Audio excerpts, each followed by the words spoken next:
Assalamualaikum warahmatullahi wabarakatuh. Perkenalkan, saya Dr. Hewan Iman Haji Wijoyo, Magister Veteriner, dosen tetap program studi Agribisnis Peternakan, Politeknik Pembangunan Pertanian Malang.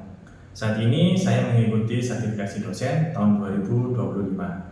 Saya merupakan dosen pada mata kuliah Produksi Ternak Potong Unggas Komersil dengan beban SKS 1 SKS Teori dan 3 SKS Praktek. Produksi ternak potong unggas komersil merupakan mata kuliah yang memberikan keterampilan, teknis, dan usaha produksi unggas broiler berkualitas dan berdaya saing dalam rangka meningkatkan pendapatan peternak yang meliputi pengembangan diri dan interaksi sosial, manajemen produksi, manajemen pakan, manajemen kesehatan hewan, manajemen panen, dan penghitungan hasil usaha broiler. Di mata kuliah ini dibebankan dua capaian pembelajaran lulusan oleh program studi, yakni yang pertama, mampu mengaplikasikan konsep-konsep good farming practices, good manufacturing practices, dan good handling practices untuk meningkatkan produktivitas dan kualitas ternak dan hasil ternak pedaging dalam rangka mendukung pencapaian swasembada dan jaminan keamanan daging. Yang kedua, mampu mengaplikasikan ilmu pengetahuan dan teknologi di bidang agribisnis ternak pedaging untuk memecahkan permasalahan pengembangan agribisnis ternak pedaging secara inovatif.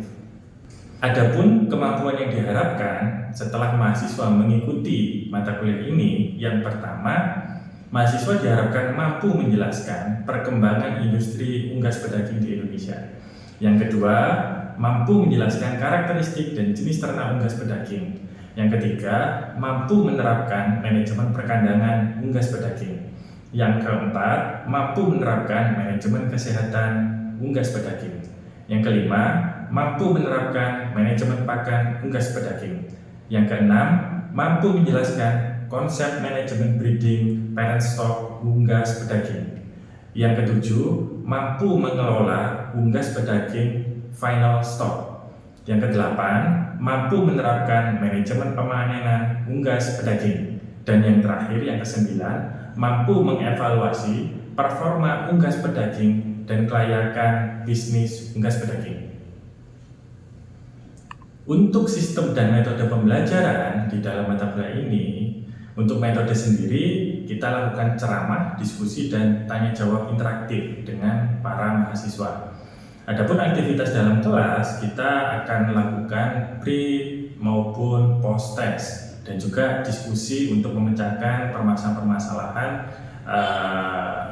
pada saat kita lakukan perkuliahan.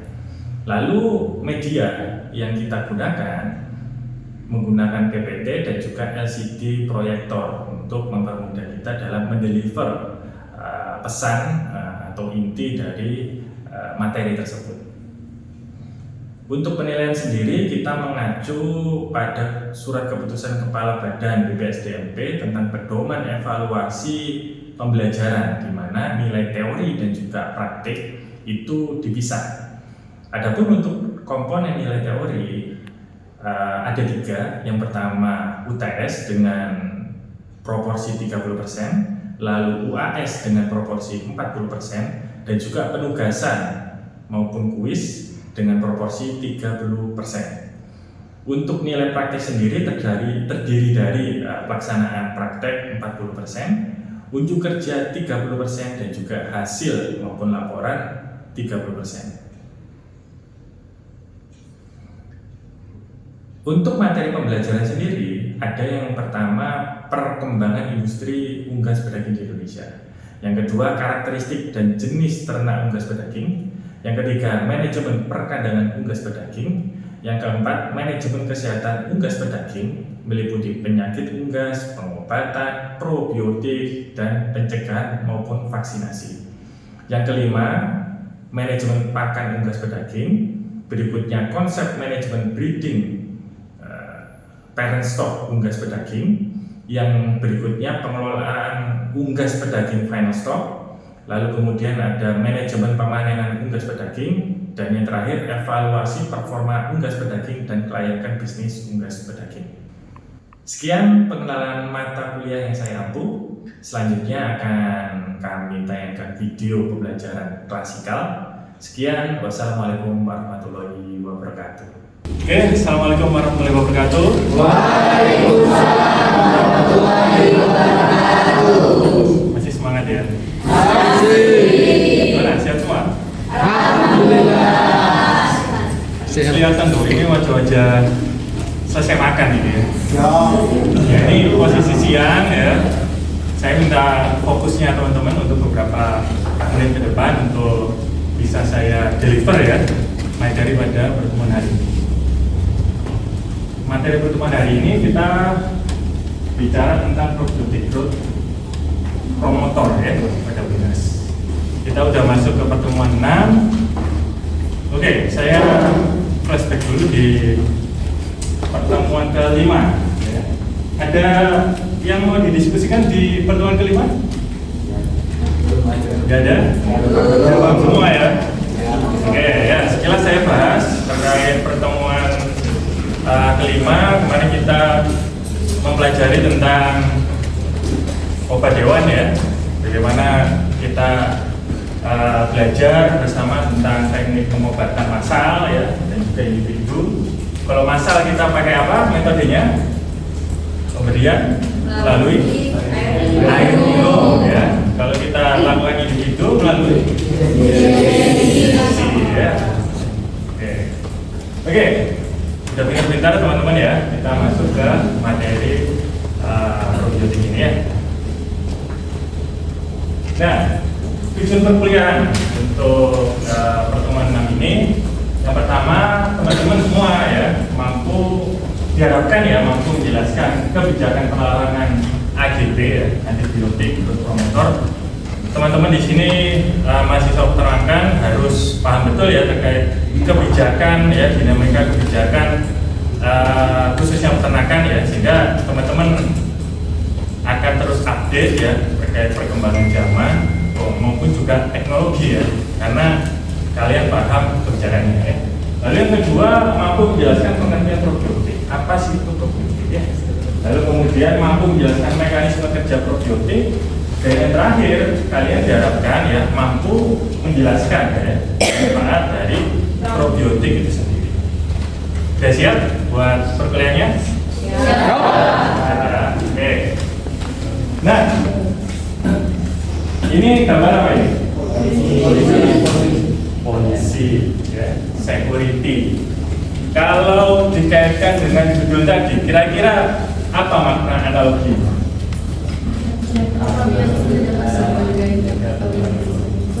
Saya minta volunteer dong, siapa yang mau? Apa sih analoginya?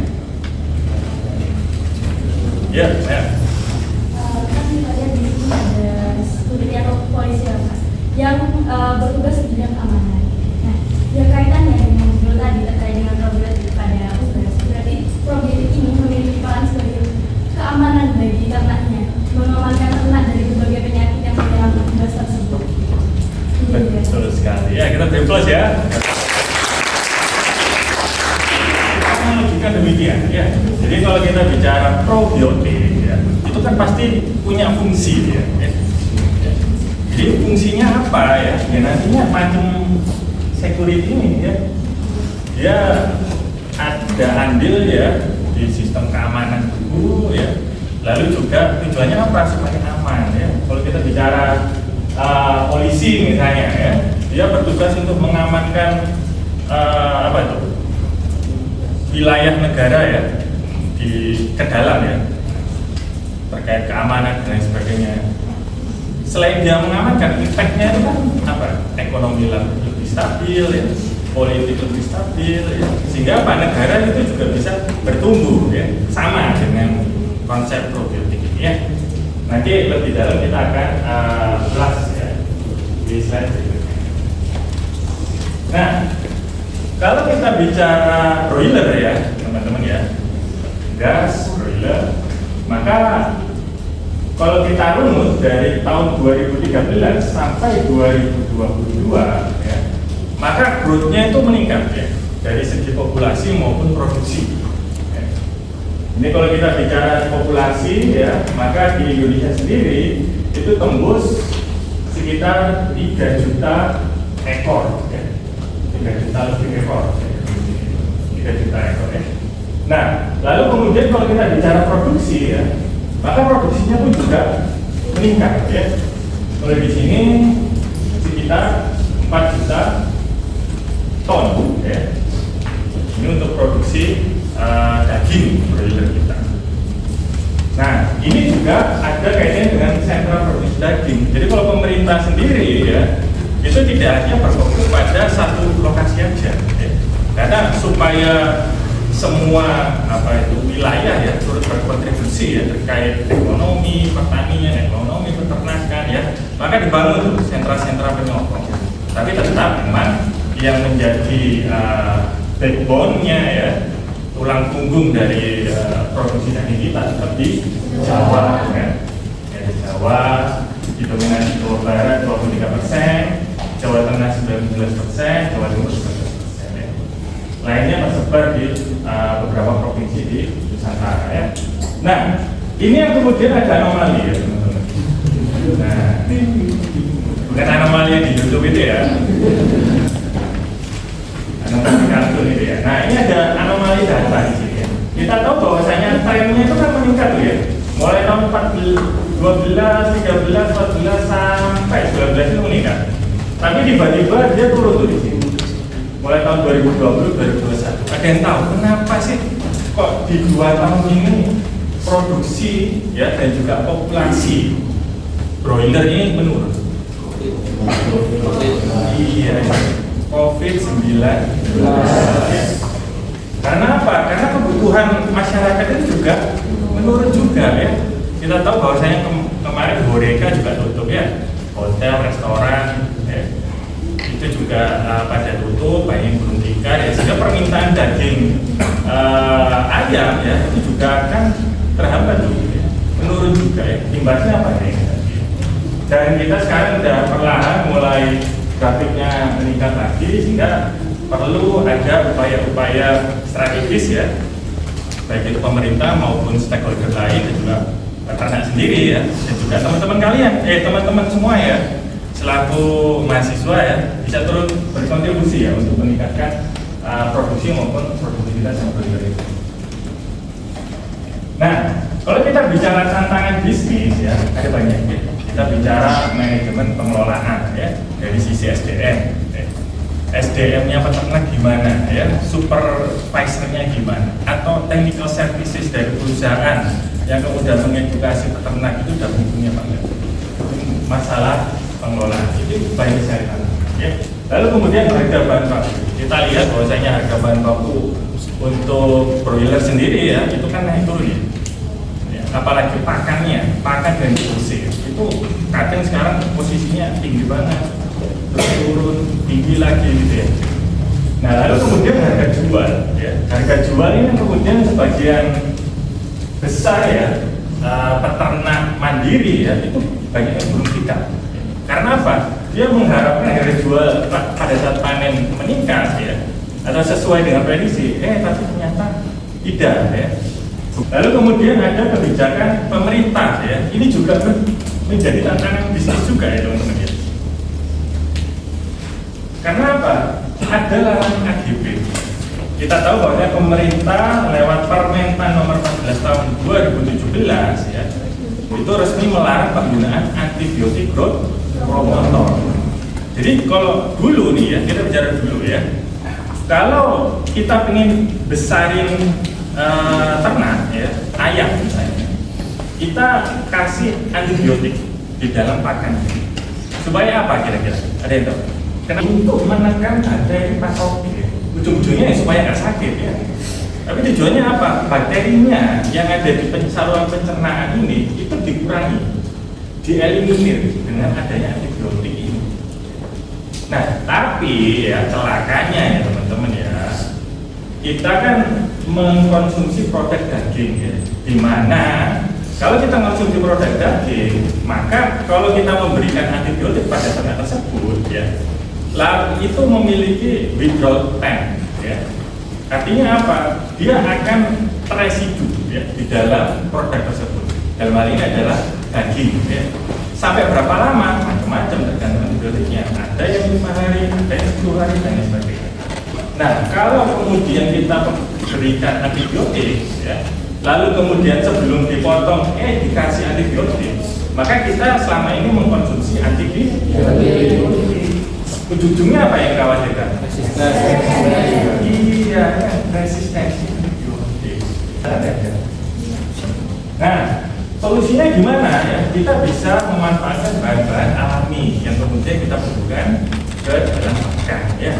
Kita bisa manfaatkan probiotik, kita bisa menggunakan prebiotik, simbiotik pun bisa, fitobiotik bisa, ataupun enzim yang lain ya. Oke, probiotik kita skip, nanti kita bahas di slide berikutnya. Saya mau tanya dulu, prebiotik. Ada yang tahu nggak prebiotik itu apa? Ya, makanan dari probiotiknya ya. Jadi prebiotik itu adalah serat makanan ya, yang kemudian tidak tercerna oleh tubuh, tapi masih bisa ya dimanfaatkan oleh si probiotik ya, untuk dia kemudian berkembang ya, lalu kemudian tumbuh ya, memperadikasi diri dan sebagainya. Nah, kalau simbiotik, ada yang tahu nggak simbiotik itu apa?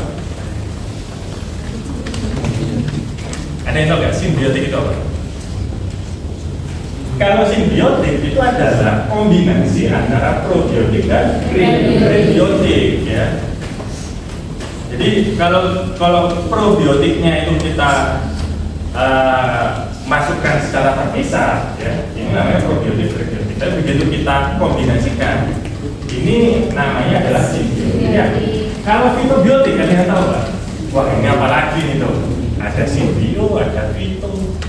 Ada yang tahu nggak? Fitobiotik, tumbuhan ya. Kalau fitobiotik, ya. Jadi fit aditif dari tumbuhan. Ya. Artinya apa?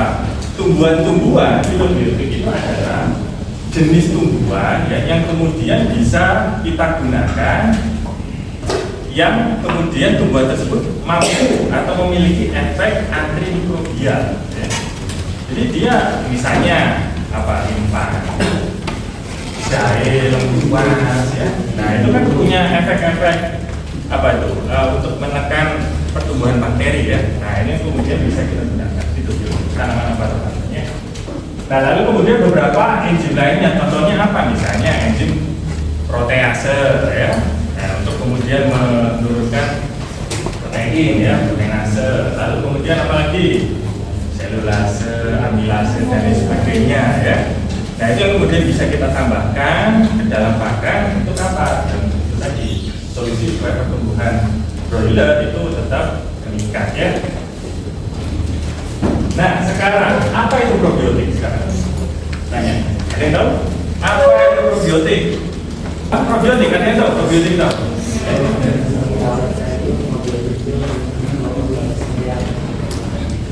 Iya ya, benar ya, teman-teman benar ya.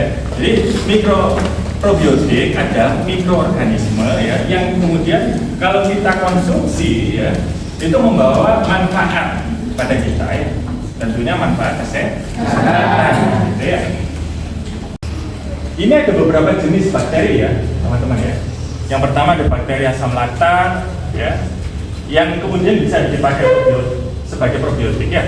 Kita bicara yang pertama adalah bakteri asam laktat, di mana bakteri ini mampu mengubah karbohidrat dalam bentuk glukosa menjadi asam laktat ya.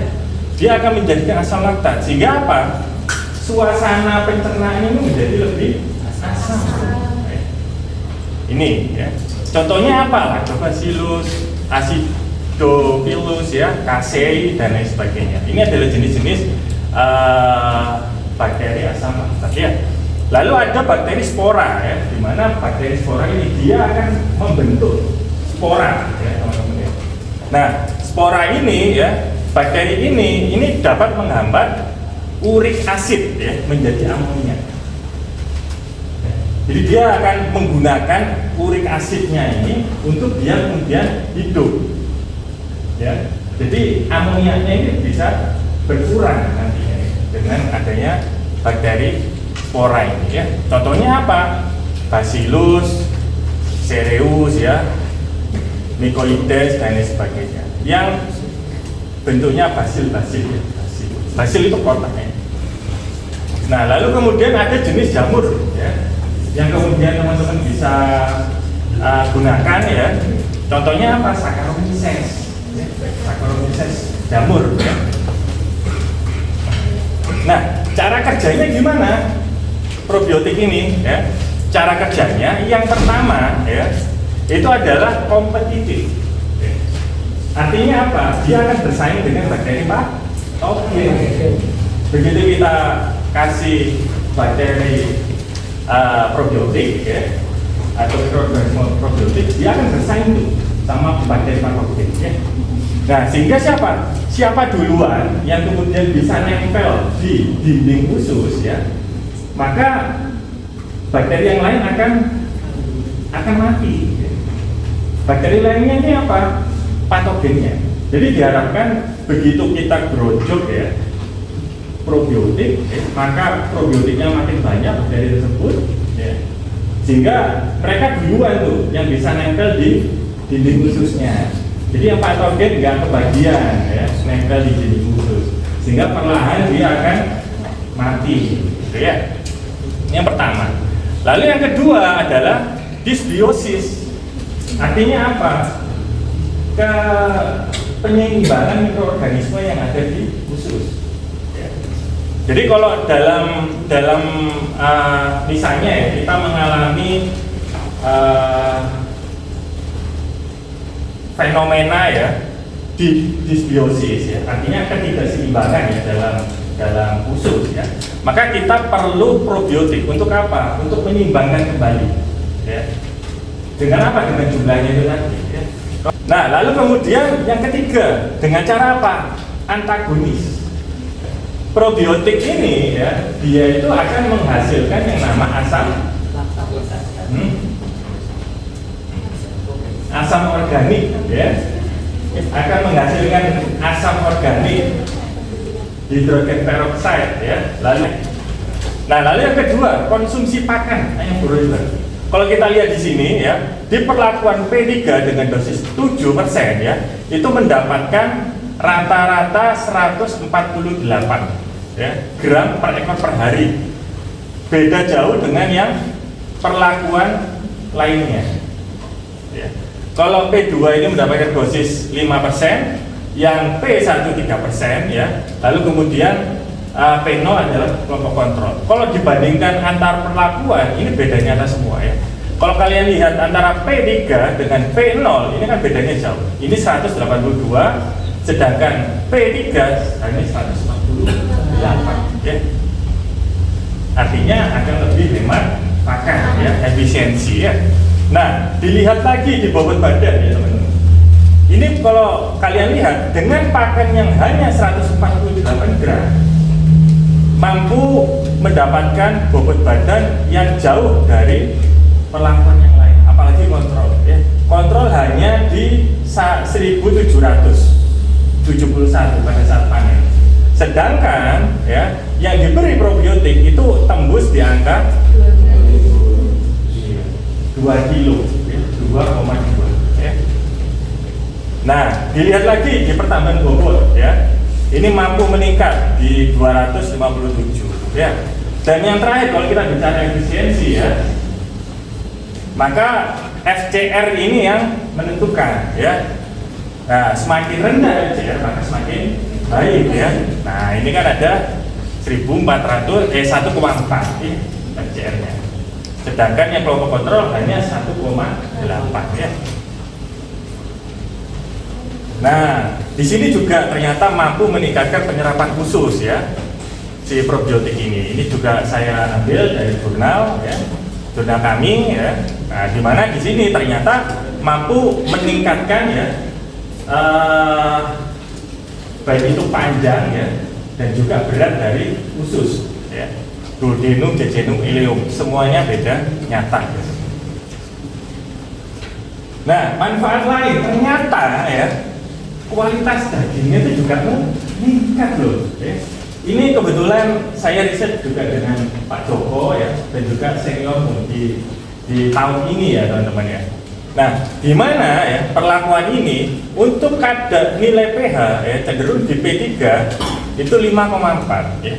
pH-nya lebih rendah dari situ ya. Lalu kadar airnya juga lebih rendah. Artinya apa? Masa simpannya akan lebih lama. Masa simpannya lebih lama. Lebih awet ya. Nah, dilihat juga dengan kadar antioksidan. Antioksidannya. Kalau dilihat di P3, kadar antioksidannya 183 ya. Ini adalah yang diukur antioksidannya itu dari ini parameter IC50 ya. Jadi semakin kecil IC50, kadar antioksidannya semakin tinggi ya. Kalau di atas 200 itu jelek ya. Arti kadar antioksidannya sedikit ya. Ini sedikit nih, 200, P0 dan P1. Nah, kalau yang rentang 200 sampai 100 ya, ini ya, itu masuk kategori sedang ya. Jadi ini masuk kategori sedang. Ada peningkatan tuh ya, antioksidannya. Dari yang sedikit menjadi sedang ya, terbukti ini ya. Nah, ada yang mau ditanyakan setelah apa yang saya sampaikan ini? Kira-kira masih ada yang bingung kah? Atau saya yang bertanya coba? Ya, ada yang tahu nggak? Pelarangan ADP itu diatur pada peraturan apa? Ayo tanya. Begitu. Permentan nomor 14 tahun 2017. Oke, ya. Ada yang tahu nggak alasan kenapa kok sampai ada pelarangan ADP ini? Ya. Karena apabila ternak tersebut diberikan antibiotik, apalagi pada saat sebelum pemotongan, ketika dikonsumsi berarti kita juga mengkonsumsi antibiotik tersebut, dan akibatnya nanti ketika kepada manusianya itu resistensi terhadap antibiotik. Betul sekali. Ya, kita beri plot buat teman. Oke, terakhir ya. Apa yang barangkali bisa kalian simpulkan dari yang saya jelaskan? Saya minta kesimpulannya dari kalian. Siapa? Gimana?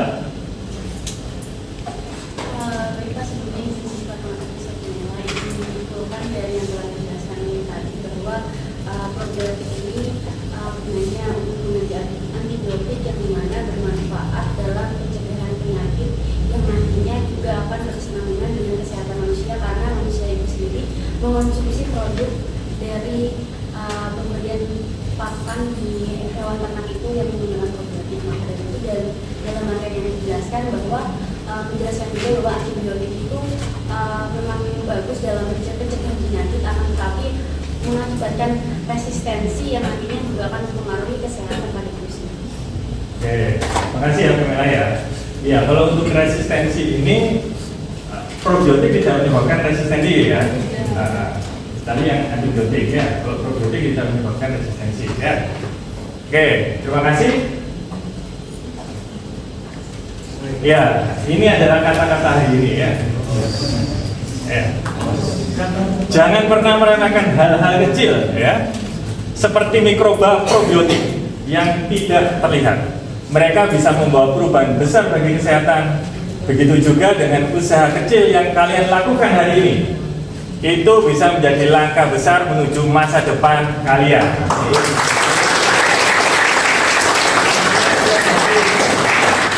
Tetap semangat ya teman-teman dalam mengasah ilmu ya, dalam belajar ya. Semoga apa yang kemudian saya sampaikan hari ini bermanfaat buat kita semua ya. Wassalamualaikum warahmatullahi wabarakatuh.